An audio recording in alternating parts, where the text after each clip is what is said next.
പ്രമേഹം ഒരു തീരാവിഷമമായി ബുദ്ധിമുട്ടുന്നവർക്ക് ഒരു ആശ്വാസ കേന്ദ്രമാണ് നെല്ലുവായ് എറൈസ് ആശുപത്രി. പ്രമേഹ ചികിത്സയിലും പ്രമേഹം മൂലമുള്ള കാൽപാദങ്ങളിലെ മുറിവ് ചികിത്സിക്കുന്നതിലും തന്റെ വൈദഗ്ധ്യം തെളിയിച്ച ഡോക്ടർ പ്രേംലാൽ ഇപ്പോൾ നെല്ലുവായ് എറൈസ് ഹോസ്പിറ്റലിൽ തിങ്കൾ മുതൽ ശനി വരെ രോഗികളെ പരിശോധിക്കുന്നു. Arise medical centre, Devaki complex building, Nelluvai. Phone 8589939330 8589939335.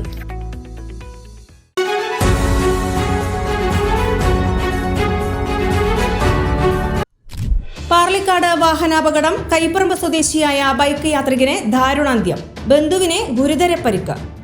Shoranur Kodungallur സംസ്ഥാന പാതയിൽ പാർലിക്കാട് പാടത്ത് ഇന്നലെ വൈകുന്നേരമുണ്ടായ വാഹനാപകടത്തിൽ ബൈക്ക് യാത്രികൻ മരിച്ചു. ഗുരുതരമായി പരിക്കേറ്റ ബന്ധുവിനെ മെഡിക്കൽ കോളേജ് ആശുപത്രിയിൽ പ്രവേശിപ്പിച്ചു.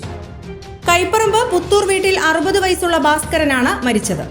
വടക്കാഞ്ചേരി ഭാഗത്തേക്ക് പോവുകയായിരുന്ന ഇവർ സഞ്ചരിച്ച ബൈക്കിനെ അമിത വേഗത്തിലെത്തിയ വാഹനം ഇടിച്ചു തെറിപ്പിക്കുകയായിരുന്നു. ബൈക്ക് ഓടിച്ചിരുന്ന പുതുരുത്തി മുല്ലഴിപ്പാറ വീട്ടിൽ ബാബുവിന്റെ മകൻ 21 വയസ്സുള്ള അതുലിനാണ് ഗുരുതരമായി പരിക്കേറ്റത്.